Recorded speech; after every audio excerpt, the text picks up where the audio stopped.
Oi, gente, bom dia. Aqui é a professora Cristiane Calbi com alguns drops a respeito da área penal. Hoje eu queria gravar para vocês a respeito da peça de defesa prévia. Alguns doutrinadores também chamam como defesa preliminar, né? Na lei de drogas, especificamente.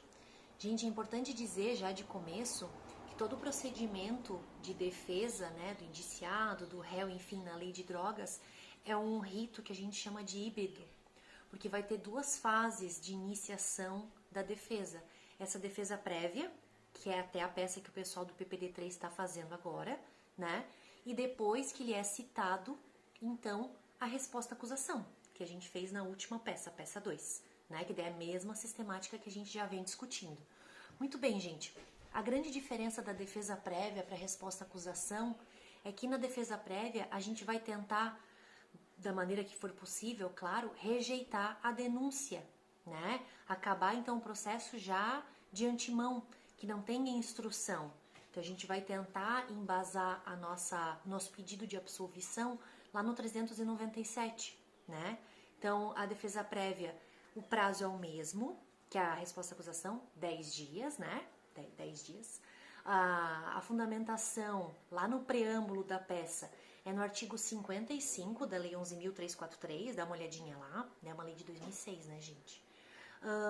Qual que é o momento de apresentação da defesa prévia? Após a denúncia, né?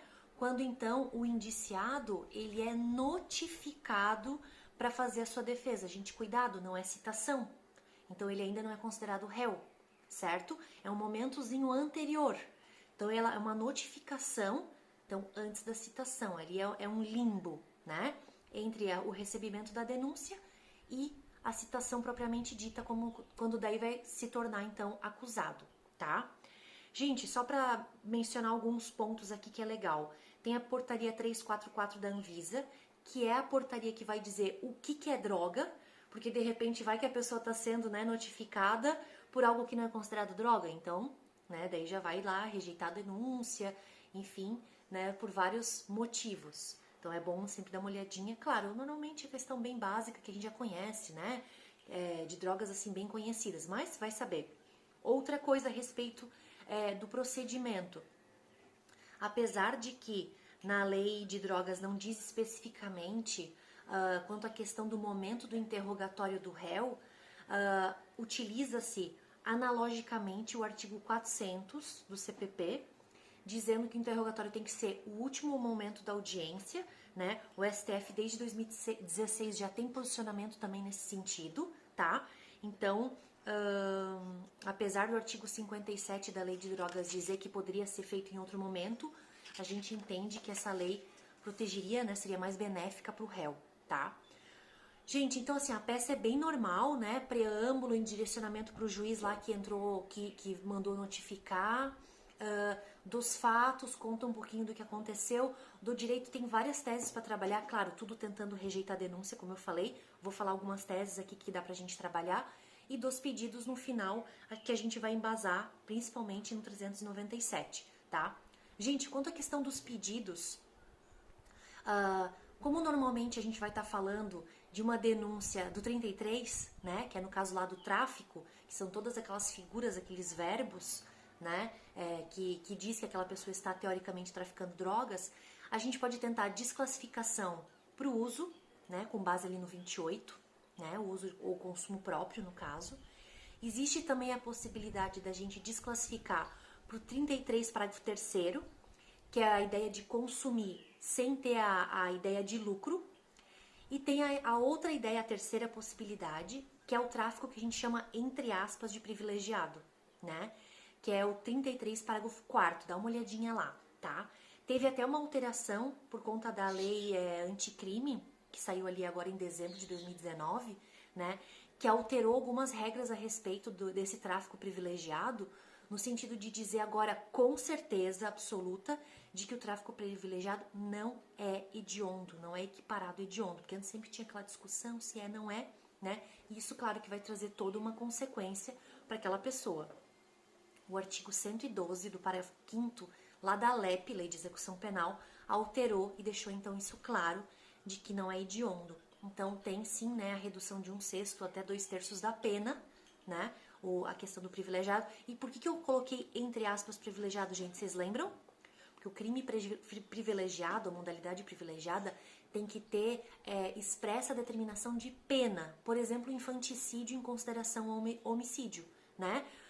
O infanticídio é um homicídio privilegiado que tem pena determinada. Quando a gente tem só redução de pena, como por exemplo o percentual aqui, né? A redução de 1/6 a 2/3, então na verdade isso na dosimetria da pena não vai ser considerado como um privilégio, né? Uma privilegiadora. Mas enfim, a gente coloca isso entre aspas, né? Então o tráfico privilegiado. O que mais, gente? Teve a criação, cuidado também.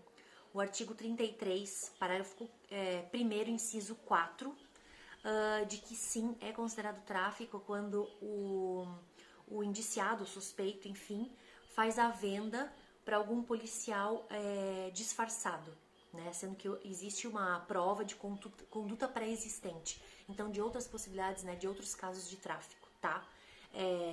Esse inciso foi super criticado por alguns professores e doutrinadores no sentido de que acabaria com aquela ideia, né, do flagrante preparado, né, gente, ou do crime impossível, tá? Então, nesse caso, esse inciso botaria fim nesse debate do crime impossível, né, por ter vendido ou oferecido para o policial disfarçado. Gente, existem outras teses também que a gente poderia trabalhar, como por exemplo lá no artigo 5º, tá, que vai falar sobre o laudo, né, de se é ou não é considerado droga aquele material que foi apreendido, né? Então, o que aconteceria? Faltaria uma materialidade para o crime, tá? Deem uma olhadinha quanto a isso também, né? O laudo de constatação de que aquilo ali é droga.